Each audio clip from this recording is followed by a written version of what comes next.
In this video, we are going to see a lesson for grade 10 and the lesson name is Optics. So optics means it deals with the light and its properties.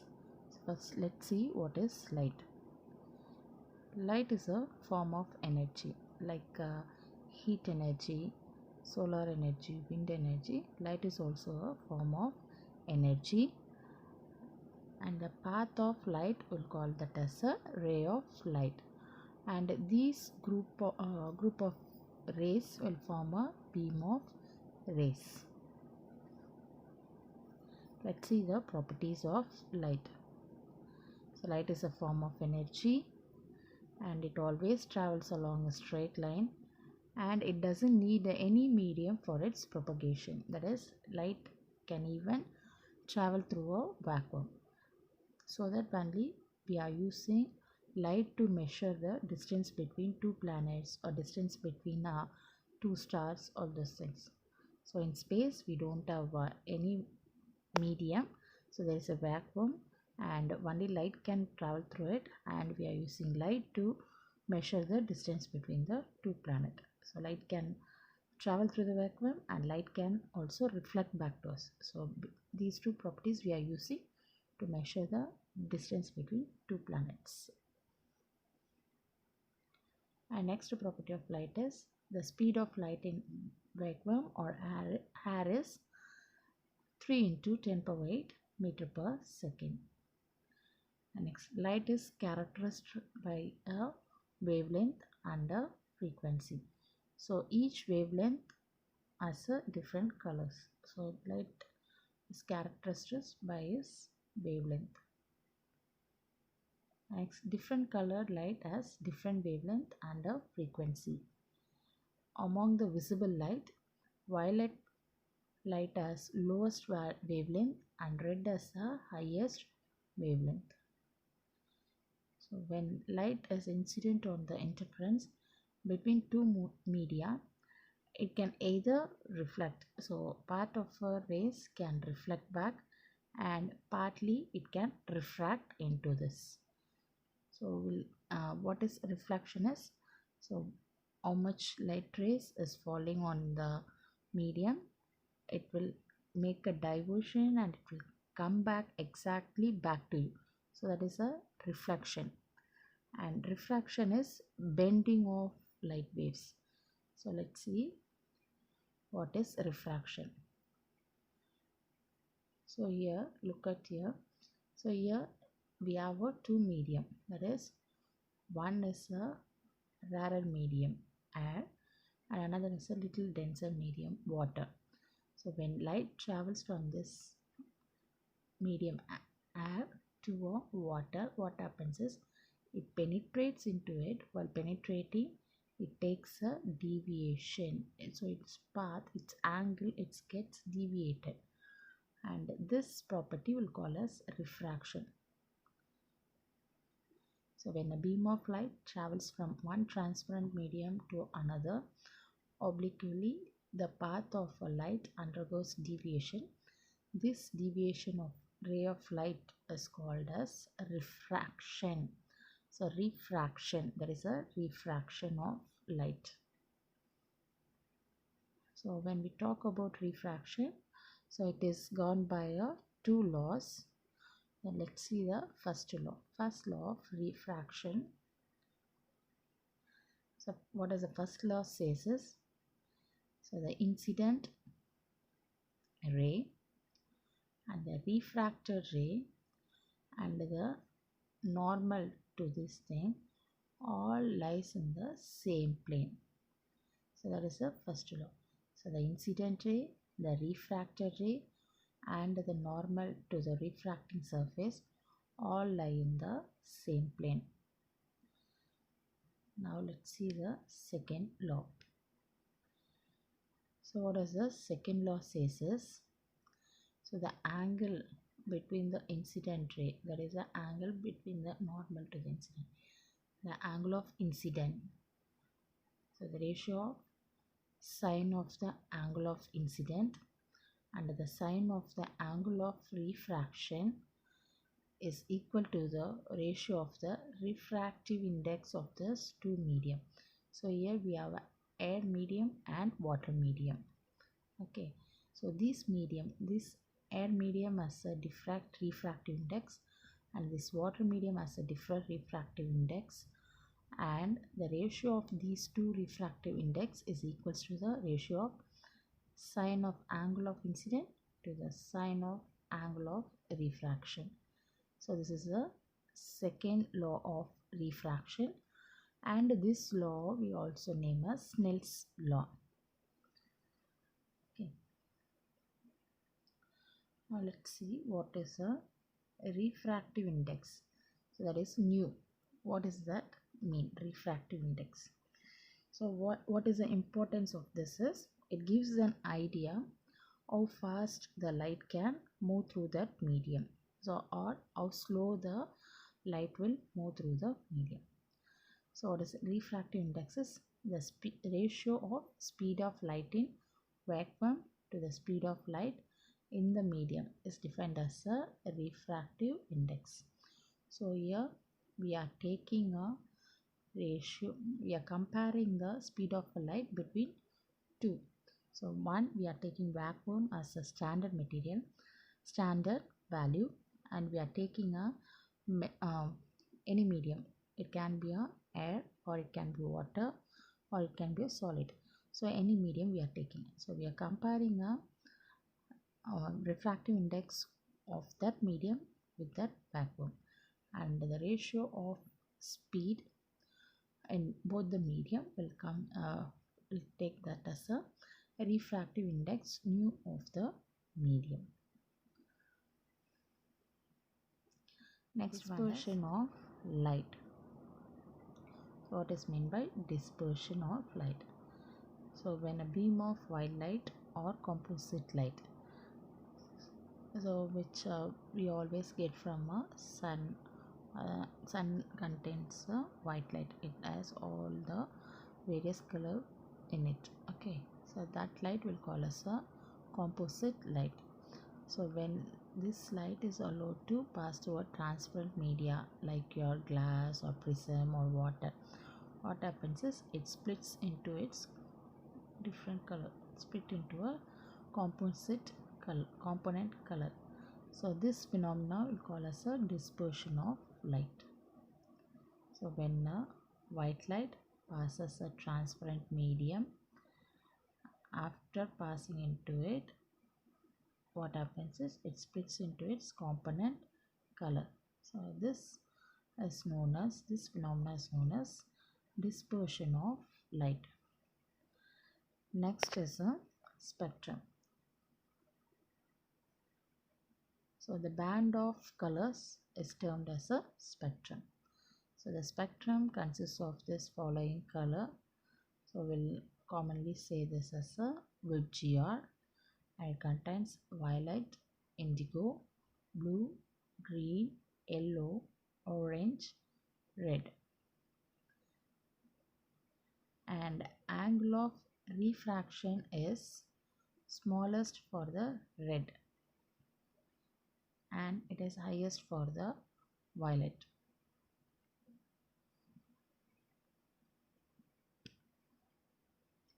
So next is a scattering of light. So when the light ray travels from the atmosphere, so from the sun, what happens is in atmosphere we have atoms, dust particles, all those things. So when light when light ray incident on this particles, it gets scattered, and this is known as scattering of light. So when light rays enters the Earth's atmosphere, and the atoms and molecules of different gases present in the atmosphere refract the light in all possible direction. Okay, and this is called as scattering of light. Okay. And next is the types of scattering. So based on initial and final energy of the light beam, scattering can be classified as elastic scattering, So in elastic scattering, the energy of an incident beam will always equals to the energy of the scattered beam. And in inelastic scattering, the energy of a incident beam is not equal to the energy of scattered beam. And this inelastic scattering is further classified into various types based on the nature, size of the scattered particles. Okay, so based on the nature and the size of the scattered particle, the inelastic scattering are classified as Rayleigh scattering, Mike scattering, Tindal scattering, Raman scattering. First, let's see Rayleigh scattering. So how it happens is, it happens due to the atoms or molecules present in the atmosphere. So when the sunlight comes to the atmosphere, the atoms or molecules present in the Earth's atmosphere scatters the sunlight. So because of that, scattering happens, and that type of scattering is known as your Rayleigh scattering. Look at the picture here. So atmospheric particle is scattering the light rays, and we have a Rayleigh's law which is helpful to find out the amount of scattering. So according to Rayleigh's law, the amount of scattering of light is inversely proportional to the fourth power of its wavelength. So amount of scattering, yes, inversely proportional to 1 by lambda power 4. And next, so you might have observed this in your daily life. The sky seems to be in blue color. Do you know the reason for this? Let's see what is the reason behind it. So it is because of your Rayleigh scattering. So what happens is, when the sunlight enters the Earth's atmosphere, so what happens is, the sunlight is a white light. It has all colors in it.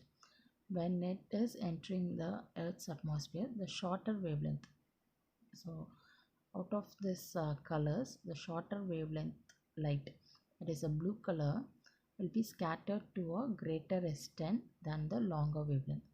So the longer wavelength will be traveling and reaching you, but the shorter wavelength will be scattered. So a human eye can see the scattered color. Okay, so when we look at the sky, we can see the blue color, since blue color is scattered to a larger extent, and it is due to the shorter wavelength of blue color. Next, so you might have wondered that, then why does the sun is red at sunrise and sunset time? So during a sunrise and sunset, the sun seems to be looking red. It looks like a red ball. Why it is so? So it is because of the distance. So during the sunrise and sunset, so the sun will be in a longer distance when comparing at noon. So you will be here, and during sunrise, your distance, that is the distance between the observer and the sun, is large.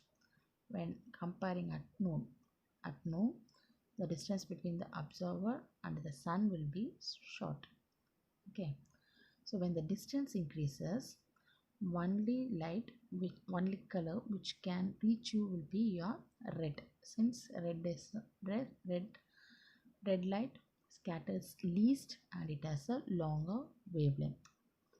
Okay, so only that red color light will be reaching you, so that only during sunset and sunrise we see the sun as a red ball.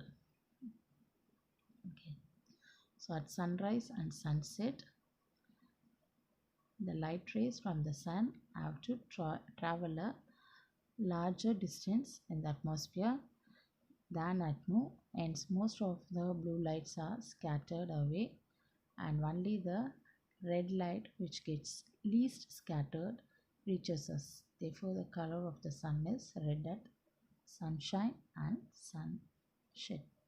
Set. And next one is a mist scattering.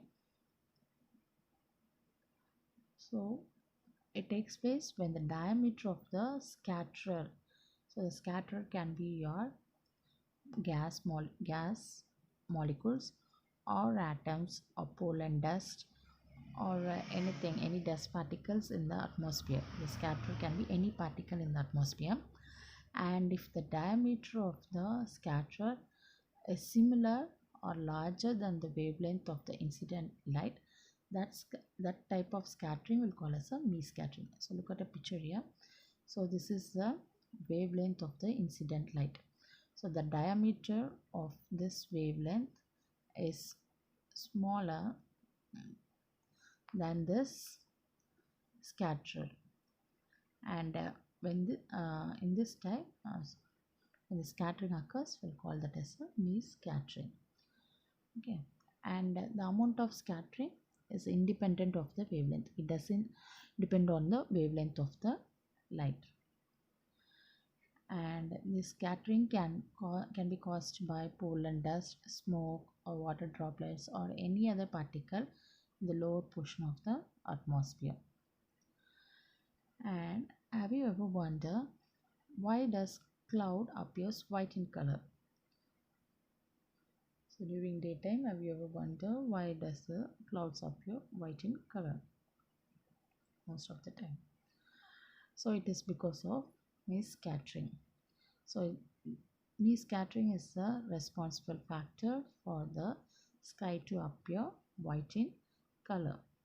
So what is the reason is, when the white light falls on the cloud, in cloud we have a water drops. So in cloud we have water drops, and the water drops will scatter the light in all possible direction. So whatever light falling on it, it will scatter all possible direction. That is, all the colors will be equally scattered. So the red light, so all the VGRCs, the spectrum of colors, it will be scattered equally. Okay, so that only so when everything is scattered equally, it seems to be white in color. So that only the cloud is white in color. So mist scattering is responsible for this. And next one is a Tindal scattering. So what is Tindal scattering is? So this scattering everyone might have came across during a dawn time. Okay, so this scattering of light rays by a colloidal particle in the colloidal solution is called Tindal scattering. So when a beam of sunlight, it enters into a dusty room. So that dusty room is like a colloidal solution. That is a dust particle dispersed in air. So that is a colloidal solution. So when the beam of sunlight enters into the dusty room through a window, we can visibly see the path of the light. Okay, so this is because the dust particles in the room, in the air, it scatters the beam of light, and that was an example for a Tindal scattering. So look at here in the forest we have a dust particle in the atmosphere, and when the sun's light falls into it, so that the dust particle scatters the light so that the path of the sunlight is visible. Okay, so this is your Tindal scattering. The next one is a Raman scattering. So Raman scattering is, so when a parallel beam of single color light, so Raman scattering, we are observing this in a single color light. That is, if you are taking a yellow color light, means we are dealing only with the yellow color light, and this single color, that is a monochromatic light, passes through a gas or a liquid or transparent solid. A part of a ray will be scattered. Okay, and the scattered light contains some additional frequency other than the incident frequency, and this is known as your Raman scattering or Raman effect. So Raman scattering is defined as the interaction of light rays with the particles of pure liquids or transparent solid, which leads to the change in wavelength or frequency. So here we are not taking a composite light, so we are taking a monochromatic light. So monochromatic is a single colored light,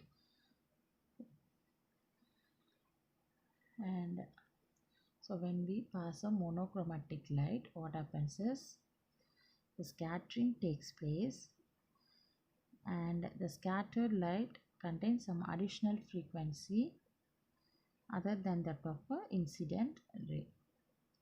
So that is known as your Raman effect or Raman scattering. So look at here, this yellow line is a monochromatic light, and this red color is your Raman scattering. So this is your, up till here is your incident light frequency, but so the the scattered light has more frequency than the incident one. So this effect we call this a Raman scattering. Okay. So the spectral lines having frequency equals to the incident ray, we'll call that as a Rayleigh line. Okay, when we are talking about Raman effect, we'll be recording a spectrum. Okay, in the spectrum, the lines which has a frequency equals to that of incident. Look at here, look at this incident ray and the refracted. So the frequency are same. So this will call that as a Rayleigh scattering. And others will call that as a Raman lines. So this will call as a Rayleigh scattering, and this spectral line will represent we say as a Rayleigh line. And other thing, so other spectra will call that as your Raman lines. So that is in other spectrums, the frequency will be either greater or lesser than the incident frequency. So that is your Raman lines. So the frequency having lower than that of a incident frequency. So look at here. So this frequency is higher, but the refracted frequency is lower. Okay. So there is a scattered. The scattered frequency is lower when compared to the incident, and this type of scattering will call that as a and this type of spectrum will call that as a Stoke lines.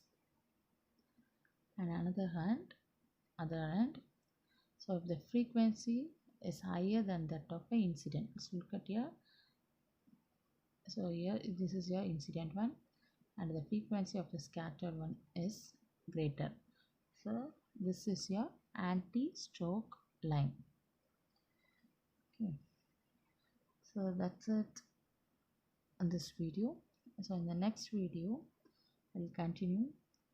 We'll see about the lenses, what are the types of lenses, and what are the uses of it. So we'll continue in the next video. Thank you.